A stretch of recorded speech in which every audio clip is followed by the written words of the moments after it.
السلام علیکم ورحمۃ اللہ وبرکاتہ۔ مجھے امید ہے کہ اللہ کے فضل و کرم سے آپ سب ٹھیک ہوں گے۔ میری آپ سب کے لیے یہی دعا ہے کہ اللہ تعالیٰ آپ کو صحت و تندرستی والی، نیکیوں والی لمبی زندگی عطا فرمائے۔ آج ہم اپنا سبق نمبر 2 سورۃ البقرہ کا شروع کر رہے ہیں۔ نحمدہ و نصلی علی رسولہ الکریم، اما بعد فاعوذ باللہ من الشیطان الرجیم، بسم اللہ الرحمن الرحیم۔ ربی اشرح لی صدری ویسر لی امری واحلل عقدۃ من لسانی یفقہوا قولی۔ اولئک علی ھدی من ربہم واولئک ھم المفلحون۔ یعنی بس یہی لوگ ہیں ٹھیک راہ پر جو ان کے پروردگار سے ان کو ملی، پروردگار کی طرف سے ان کو ملی، اور یہ لوگ ہیں پورے کامیاب۔ اولئک یہی لوگ ہیں علی ھدی ہدایت پر، من ربہم اپنے رب کی طرف سے، واولئک اور یہی لوگ ہیں ھم المفلحون کامیاب ہونے والے، فلاح پانے والے۔ کون سے لوگ کامیاب ہونے والے ہیں؟ جن کی اللہ پاک نے سورۃ البقرہ کے شروع 2 آیتوں میں اللہ پاک نے ایمان والوں کی، متقین کی صفتیں بیان فرمائی ہیں، تو ان لوگوں کو اللہ پاک فرما رہے ہیں یہی لوگ ہیں جن کے اندر یہ والی صفتیں پیدا ہوں گی، جن کے اندر یہ والی خاصیتیں ہوں گی جو میرے اللہ فرما رہے ہیں، وہ والی جن کے اندر، متقین کے اندر صفتیں پائی جائیں گی، تو یہی لوگ ہیں اللہ تعالیٰ فرما رہے ہیں اولئک علی ھدی من ربہم واولئک ھم المفلحون۔ یہی لوگ ہیں فلاح پانے والے، یہی لوگ ہیں کامیاب ہونے والے۔ تو اللہ تعالیٰ سے دعا کیا کریں اللہ تعالیٰ ہمیں بھی ان لوگوں میں سے بنائے، ان لوگوں میں سے اللہ ہمیں بھی چن لے۔ آگے دوسری آیت، ان الذین کفروا سواء علیہم اانذرتہم ام لم تنذرہم لا یؤمنون۔ ان الذین بے شک جو لوگ کفروا کافر ہو چکے، سواء برابر ہے، علیہم ان پر، اانذرتہم تو ڈرائے ان کو، ام لم تنذرہم یا تو نہ ڈرائے ان کو، لا یؤمنون نہیں وہ ایمان لائیں گے۔ بے شک جو لوگ جنہوں نے کفر کیا، سواء برابر ہے ان پر، تو ڈرائے ان کو یا نہ ڈرائے ان کو، وہ ایمان نہیں لائیں گے۔ ختم اللہ مہر لگا دی ہے اللہ تعالیٰ نے، علی قلوبہم ان کے دلوں پر، وعلی سمعہم اور ان کے کانوں پر، وعلی ابصارہم اور ان کی آنکھوں پر، غشاوۃ پردہ ہے، وَلَهُمْ اور ان کے لیے، عذاب عذاب ہے، عظیم بڑا۔ بے شک جو لوگ کافر ہو چکے ہیں، برابر ہے ان کے حق میں، خواہ آپ ان کو ڈرائیں یا نہ ڈرائیں، وہ ایمان نہیں لائیں گے۔ یہ بات ان کافروں کے متعلق ہے جن کی نسبت خدا تعالیٰ کو معلوم ہے کہ ان کا خاتمہ کفر پر ہوگا۔ عام کافروں کے لیے یہ آیت نہیں ہے، عام کافر اس سے مراد نہیں ہے۔ ان میں سے بہت سے لوگ بعد میں مسلمان ہو گئے تھے جو ہمارے نبی کے زمانے میں کافر تھے۔ اللہ تعالیٰ عام کافروں کے بارے میں نہیں کہہ رہے، بلکہ وہ لوگ جن کا کفر پر خاتمہ ہوگا آئندہ بھی، اور جو ہیں ان کے بارے میں بھی، اور جو نبی کے زمانے میں تھے ان کے بارے میں بھی۔ یہ عام کافر یہاں سے مراد نہیں ہے، بلکہ وہ لوگ مراد ہیں جن کا خاتمہ کفر پر ہوگا۔ ان میں سے بہت سے لوگ بعد میں بھی مسلمان ہو گئے تھے۔ تو اللہ تعالیٰ کیا کہہ رہے ہیں؟ بے شک وہ لوگ جنہوں نے کفر کیا، برابر ہیں ان پر، آپ ڈرائیں ان کو یا نہ ڈرائیں ان کو، وہ ایمان نہیں لائیں گے۔ تو اللہ تعالیٰ آگے کیا کہہ رہے ہیں؟ ختم اللہ مہر لگا دی ہے اللہ تعالیٰ نے، بند لگا دیا ہے اللہ نے ان کے دلوں پر اور ان کے کانوں پر اور ان کی آنکھوں پر پردہ ہے اور ان کے لیے بڑی سزا ہے۔ سورہ بقرہ کی پہلی 5 آیتوں میں قرآن کریم کا کتاب ہدایت اور ہر شک و شبہ سے بالاتر ہونا بیان کرنے کے بعد ان خوش نصیب لوگوں کا ذکر تھا جنہوں نے اس کتاب ہدایت سے پورا فائدہ اٹھایا۔ یعنی کہ پہلی جو 5 آیتیں تھیں ان قرآن کریم کا کتاب ہدایت اور ہر شک و شبہ سے بالاتر ہونا پہلے اللہ تعالیٰ نے ثابت کیا۔ اس کے بعد اللہ پاک نے ان خوش نصیب لوگوں کا ذکر کیا جنہوں نے اس کتاب ہدایت سے پورا فائدہ اٹھایا، جن کو قرآن کی اصطلاح میں مومنین اور متقین کا لقب دیا گیا ہے۔ یہ میں آپ کو ربط بتا رہی ہوں، یعنی کہ پہلی جو 5 ہم نے آیات پڑھی ہیں ان کا، اور اب یہ جو آیتیں میں پڑھ رہی ہوں ان کا میں آپ کو ربط بتا رہی ہوں کہ ربط ان کا کیا ہے۔ کہ پہلی جو آیتیں تھیں اس میں تو اللہ پاک نے شروع میں کتاب ہدایت کا، یعنی اس کتاب کا، قرآن پاک کا ہر شک و شبہ سے بالاتر ہونا بیان کیا اللہ پاک نے، کہ یہ کتاب میں کسی قسم کا کوئی شک نہیں ہے، یہ کتاب ہدایت ہے متقین کے لیے، رہنما ہے متقین کے لیے، تو مومنین کے لیے یہ رہنما ہے۔ اس کے بعد اللہ تعالیٰ نے ان خوش نصیب لوگوں کا ذکر کیا جنہوں نے اس کتاب پر پورا عمل کیا، جنہوں نے اس کتاب ہدایت سے پورا فائدہ اٹھایا، تو ان لوگوں کو قرآن کی اصطلاح میں مومنین اور متقین کا لقب دیا گیا ہے۔ ان حضرات کی مخصوص صفات و علامات بھی بیان کی گئی۔ اس کے بعد اللہ تعالیٰ ان لوگوں کا ذکر کریں گے جنہوں نے اس ہدایت کو قبول نہیں کیا، بلکہ اب جو میں نے آپ کو 2 آیتیں پڑھائی ہیں شروع والی، کہ اللہ تعالیٰ کہہ رہے ہیں کہ ان کے دلوں پر مہر لگی ہوئی ہے، ان کے دلوں پر، ان کے کانوں پر، تو آپ ان کو ڈرائیں یا نہ ڈرائیں تو یہ ان کو کوئی فائدہ نہیں دے گا۔ تو اللہ تعالیٰ یہاں سے ان لوگوں کا ذکر کر رہے ہیں جنہوں نے ہدایت کو قبول ہی نہیں کیا بلکہ انکار و عناد سے پیش آئے۔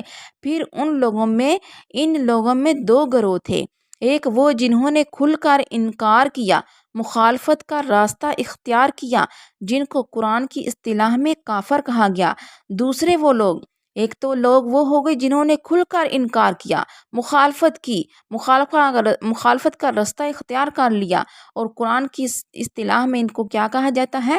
کافر کہا جاتا ہے۔ تو دوسرا طبقہ کون سا ہے؟ دوسرا گروہ کون سا ہے؟ دوسرے وہ لوگ جو اپنی اخلاقی پستی اور دنیا کی ذلیل اغراض کی بنا پر یہ جرت بھی نہ کر سکے، یعنی اپنی اخلاق کی پستی کی وجہ سے، یعنی لوگوں سے ڈرنے لگے، لوگوں کی باتیں سننے سے بچنے لگے، اور اس ذلیل دنیا کی وجہ سے کہ لوگ اعراض کریں گے، لوگ ہم پر سوال طعنے کسیں گے، تو ہم اس وجہ سے یہ جرت بھی نہ کر سکے، ان کو یہ جرت ہی نہ ہوئی کہ اپنے ضمیر کی آواز کو نکالیں، دلی عقیدے کو صاف طور پر ظاہر کر دیں، بلکہ دھوکے اور فریب کی راہ انہوں نے اختیار کی۔ مسلمانوں سے یہ کہتے کہ ہم مسلمان ہیں، قرآن اور اس کی ہدایات کو مانتے ہیں، تمہارے ساتھ ہیں، اور دلوں میں ان کے کفر و انکار تھا۔ کفار کی مجلسوں میں جا کر یہ کہتے کہ ہم تمہارے عقیدے پر اور تمہارے ساتھ ہیں، تمہارا عقیدہ بھی ہمیں منظور ہے اور ہم تمہارے ساتھ ہیں۔ مسلمانوں کو دھوکہ دینے اور ان کے راز معلوم کرنے کی وجہ سے ان سے ملتے تھے، ان کے پاس بیٹھتے تھے، ان کے ساتھ بولتے چالتے تھے۔ یہ مسلمانوں سے باتیں سن کر جا کر اپنے ساتھیوں کو جو کافر تھے ان کو بتاتے تھے۔ اس گروہ کا نام قرآن کی اصطلاح میں منافق ہے۔ پہلے گروہ کا قرآن کی اصطلاح میں کیا نام ہے؟ کافر، جنہوں نے کھل کر انکار کیا، مخالفت کی، تو ان کو کیا کہتے ہیں؟ کافر۔ جنہوں نے چھپ کر مخالفت کی، اپنے دل میں کچھ اور ہے اور اوپر کچھ اور ہے، اور اپنے زبان سے مسلمان ہونا ظاہر کرتے ہیں لیکن دل سے وہ کافر ہیں، تو ان کو کیا کہا جاتا ہے؟ منافق کہا جاتا ہے۔ کفر کی تعریف کیا ہے؟ کفر کے لفظی معنی چھپانے کے ہیں۔ ناشکری کو بھی کفر اس لیے کہتے ہیں کہ محسن کے احسان کو چھپایا جاتا ہے۔ اصطلاح شرعیت میں جن چیزوں پر ایمان لانا فرض ہے ان میں سے کسی چیز کے انکار کا نام کفر ہے۔ کیا ہو گئی تعریف؟ اصطلاح شرعیت میں جن چیزوں پر ایمان لانا فرض ہے ان میں سے کسی چیز کے انکار کا نام کفر ہے۔ مثلاً ایمان کا خلاصہ یہ ہے کہ رسول کریم صلی اللہ علیہ وسلم جو کچھ اللہ تعالیٰ کی طرف سے لائے ہیں اس کا ثبوت قطعی و یقینی ہے۔ ان سب چیزوں کی دل سے تصدیق کرنا اور حق سمجھنا۔ اس لیے جو شخص رسول کریم صلی اللہ علیہ وسلم کی ان تعلیمات میں سے جن کا ثبوت یقینی اور قطعی ہے کسی ایک کو بھی حق نہ سمجھے اور اس کی تصدیق نہ کرے تو وہ کافر کہلائے گا۔ کفر کی تعریف سمجھ میں آئی؟ جو ہمارے نبی کے لائے ہوئے دین کو نہیں مانے گا، قطعی و یقینی ثبوت نہیں مانے گا، تو وہ اگر کوئی بھی ایک چیز کو بھی نہیں مانے گا تو وہ کیا کہلائے گا؟ کافر کہلائے گا۔ انذار کے معنی ہے انذار ایسی خبر دینا جس سے خوف پیدا ہو، جیسا کہ ابشار ایسی خوشخبری دینے کو کہتے ہیں جس سے سرور پیدا ہو۔ اس آیت میں رسول کریم یعنی اگلی جو آیت ہے جس میں اللہ تعالیٰ کہہ رہے ہیں کہ آپ ڈرائیں ان کو یا نہ ڈرائیں ان کو، یہ ان پر برابر ہے، تو آپ کیا کریں؟ اللہ تعالیٰ فرما رہے ہیں کہ ان کے دلوں پر میں نے مہر لگا دی ہے، آپ کا کام ہے بس تعلیم دینا، آپ کو آپ کے کام کا ثواب ہوگا، آپ کو آپ کی اپنی تبلیغ کا ثواب ہوگا، لیکن کوئی بات ان پر اثر نہیں کرے گی۔ تو اللہ تعالیٰ ان الذین کفروا سواء علیہم سے کیا بتا رہے ہیں کہ بے شک جن لوگوں نے کفر کیا ان پر یہ برابر ہے۔ اللہ تعالیٰ تسلی دینے کے لیے بتلا رہے ہیں کہ یہ ضدی اور معاند یعنی کہ ضدی ہیں لوگ، یہ آپ کی بات کو نہیں پہچانیں گے۔ یہ معاند جو کفار جو حقیقت کو پہچاننے کے باوجود کفر و انکار پر جمے ہوئے ہیں، یعنی اتنی یہ ضد پر آ چکی ہیں کہ حق کو پہچانتے ہوئے بھی یہ آپ کے حقیقت کا انکار ہی کریں گے، آپ کی حقیقت کو نہیں مانیں گے، یا اپنے تکبر اور کجروی کی بنا پر کسی حق بات کو سننے اور روشن دلائل کو دیکھنے کے لیے تیار نہیں ہیں۔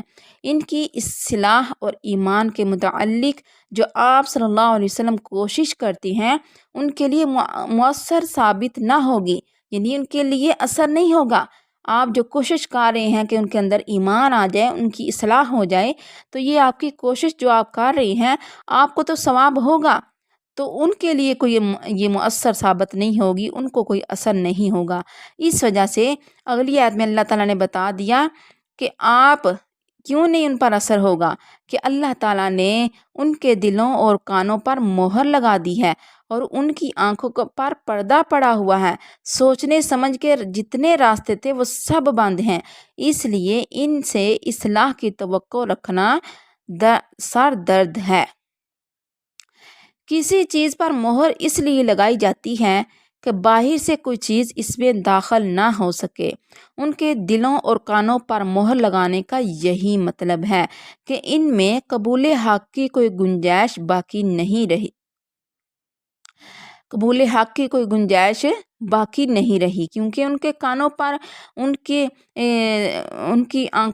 کانوں پر اور ان کے دلوں پر اللہ تعالیٰ نے پردہ لگا دیا ہے، مہر لگا دی ہے، تو ان کی اس حالت کو دلوں اور کانوں پر تو مہر کرنے سے تعبیر فرمایا ہے، مگر آنکھوں کے لیے مہر کے بجائے پردہ پڑنے کا ذکر کیا گیا۔ اس میں حکمت یہ ہے کہ دلوں میں آنے والا کوئی مضمون یا کوئی فکر و خیال کسی ایک سمت سے نہیں آتا۔ کیا کہتے ہیں کہ ان کی اس حالت کو دلوں اور کانوں پر تو مہر کرنے سے تعبیر کیا، مگر آنکھوں کے لیے آنکھوں کے لیے مہر کی بجائے پردہ پڑنے کا ذکر کیا گیا۔ تو اس کی کیا حکمت ہے؟ اس میں حکمت یہ ہے کہ دلوں میں آنے والا کوئی مضمون یا کوئی فکر و خیال کسی ایک سمت سے نہیں آتا۔ اب ہمارا دل ہے، کوئی اس طرف سے ہمارے دل میں کوئی خیال آئے گا، کوئی اس طرف سے ہمارے دل میں خیال آئے گا، تو ہر طرف سے خیال جو ہے وہ آ سکتا ہے۔ اسی طرح کانوں میں پہنچنے والی آواز بھی ہر سمت اور ہر جہت سے آ سکتی ہے، ہر سمت اور ہر جہت سے آ سکتی ہے۔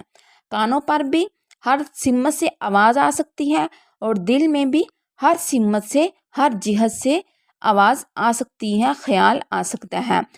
تو ان کی بندش جب ہو سکتی ہے، جب ان پر مہر کر دی جائے، تو جب ان پر مہر لگا دی ہے اللہ تعالیٰ نے، تو پھر ان کی بندش بھی ہو گئی، ان پر کوئی بھی آواز اثر نہیں کرے گی، بخلاف آنکھوں کے کہ ان کا ادراک صرف ایک سمت یعنی سامنے سے ہوتا ہے۔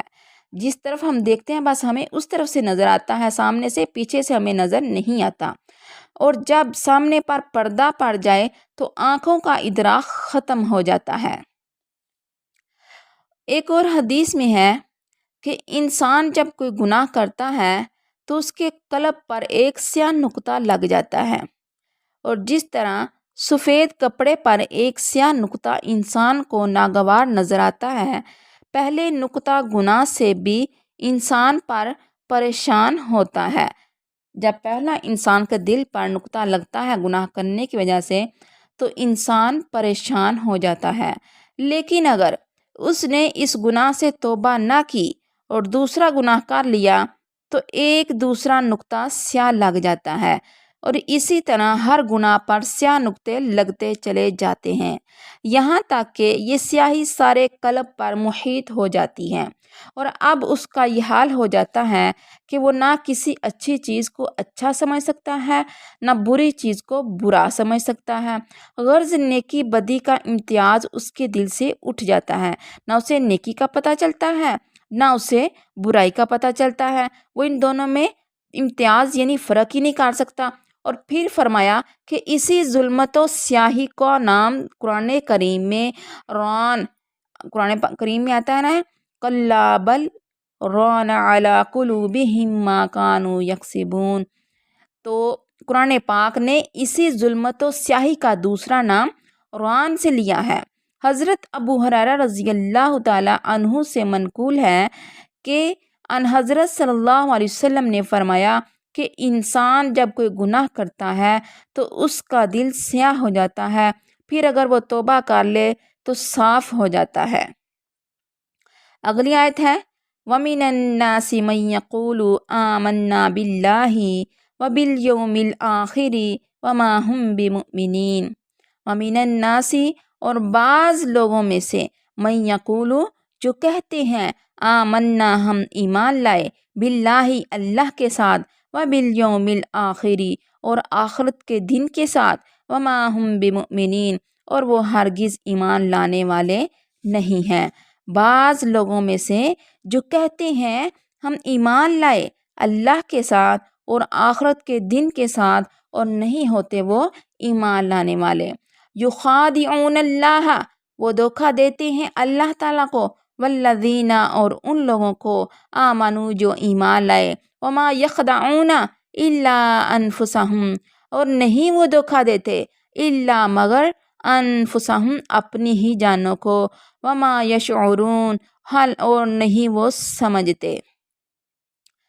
اور لوگوں میں بعض ایسے بھی ہیں جو کہتے ہیں ہم اللہ پر ایمان لائے، اللہ پر ایمان لائے اور آخرت کے دن پر ایمان لا چکے ہیں، اور واقعہ میں کسی کے ساتھ بھی چال بازی نہیں کرتے، یعنی وہ دھوکہ دیتے ہیں مسلمانوں کو، حالانکہ وہ اپنی ہی جانوں کو دھوکہ دیتے ہیں، چال بازیاں کرتے ہیں، اور واقعہ میں کسی کے ساتھ بھی چال بازیاں نہیں کرتے بجز اپنی ذات کے، اور وہ اس کا شعور نہیں رکھتے، یعنی اس چال بازی کا انجام بد خود اپنے آپ کو ہی ان کو بھگتنا پڑے گا۔ تو اس میں ان کے دعوی ایمان کو، یعنی جو وہ کہتے ہیں کہ ہم ان کو مسلمانوں کو دھوکا دے رہے ہیں، تو اللہ تعالیٰ کہہ رہے ہیں اس میں ان کے دعوی ایمان کو غلط اور جھوٹ قرار دیا ہے، اور یہ کہ ان کا یہ دعویٰ محض فریب ہے کہ وہ مسلمانوں کو دھوکا دے رہے ہیں، حالانکہ وہ مسلمانوں کو دھوکا نہیں دے رہے، بلکہ وہ خود ہی اس فریب میں پھنس جائیں گے، اس دھوکے میں خود ہی پھنس جائیں گے۔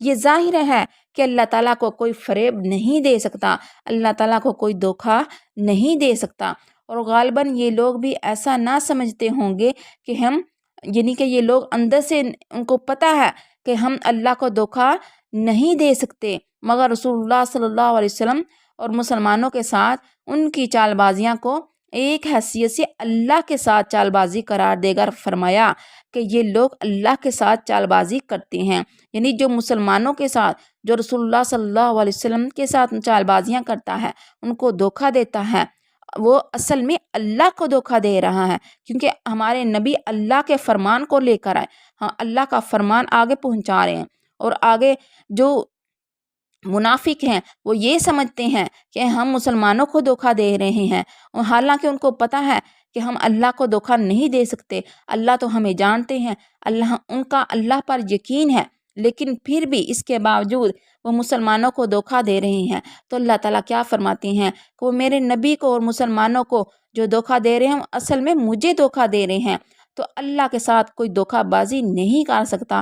اگر وہ دھوکا بازی کر رہے ہیں، اگر وہ فریب کو چل رہے ہیں، چال بازیاں کر رہے ہیں، تو اللہ تعالیٰ کہہ رہے ہیں یہ ان کے لیے خود ہی ان پر بھاری بن جائے گا، ان کا دھوکے میں پڑ جانا، دھوکا دینا خود ہی ان پر الٹ پڑے گا۔ اسی لیے اس کا نتیجہ یہ بتلایا گیا کہ یہ بے وقوف اپنے سوا اور کسی کے ساتھ چال بازی نہیں کر رہے ہیں، کیونکہ اللہ جل شانہ تو ہر دھوکا فریب سے بالا تر ہیں۔ ان کے رسول صلی اللہ علیہ وسلم اور مومنین بھی وحی الہی کی وجہ سے ہر دھوکا فریب سے محفوظ ہو جاتے ہیں، کوئی نقصان ان کو نہیں پہنچتا، البتہ ان کے دھوکا فریب کا وبال دنیا آخرت میں خود انہی پر پڑتا ہے۔ سمجھ آئی؟ یعنی جو اللہ کے نبی اور مسلمانوں کو دھوکا دے گا وہ خود اپنے آپ کو ہی دھوکا دے رہا ہے۔ اللہ تعالیٰ سے دعا ہے اللہ تعالیٰ ہمیں بھی حق اور سچ مسلمان بننے کی توفیق عطا فرمائے، ہمیں بھی سچا مسلمان بننے کی توفیق عطا فرمائے۔